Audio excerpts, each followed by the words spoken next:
तर तोडगा काढण्यासाठी शिंदे फडणवीस आणि अजित पवारांनी यावं असं जरांगे पाटलांनी म्हटलेलं आहे। मनोज जरांगे पाटील यांनी शिंदे फडणवीस आणि अजित पवारांना हे आवाहन केलेलं आहे।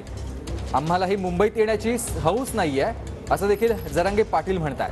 तोडगा काढण्यासाठी शिंदे फडणवीस आणि अजित पवारांनी यावं, इतर कोणत्या अधिकाऱ्यांना पाठवून वेळ घालवू नये असं देखील ते म्हणतात। जरांगे पाटील यांनी शिंदे फडणवीस आणि अजित पवारांना हे आवाहन केलेलं आहे।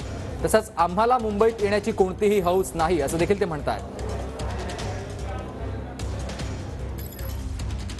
मुंबईचे हाल आहेत तितकेच आमचे सुद्धा हाल आहेत। आमचं स्वप्न नाही, दोघांचे हाल होऊ द्यायचे नाही। आता ही सरकारच्या हातात। तर आमची अशी विनंती, मुख्यमंत्री साहेबांना, देवेंद्र फडणवीस साहेबांना आणि अजितदादा पवार साहेबांनी स्वतः प्रत्यक्ष यांनी चर्चेला येऊन हे तोडगा काढावा, ही माझी समाजाच्या वतीनं तिघांना सुद्धा विनंती। कारण आम्हाला बी मुंबईला यायची हौस नाही, नसता मात्र मग आम्ही मुंबईकडे निघालेले। तुम्ही स्वतः तिघही लक्ष घाला, मी समाजाच्या वतीनं तुम्हाला विनंती केली शेवटची, तुम्ही तिघांनी लक्ष, त्यांनी यावं, चर्चा करावी, ही तोडगा लगेच काढावा। आता ते आमच्यापासून आता पुन्हा जाणार, पुन्हा त्यांना विचारणार, त्यापेक्षा ज्यांना विचारायचं ते तुम्ही मालक घेत ना राज्याची सध्या, तुम्हीच या ना, मालकाने चर्चा करा ना, कशाला ताण, एका मिनिटात जिकडे तिकडे तोडगा।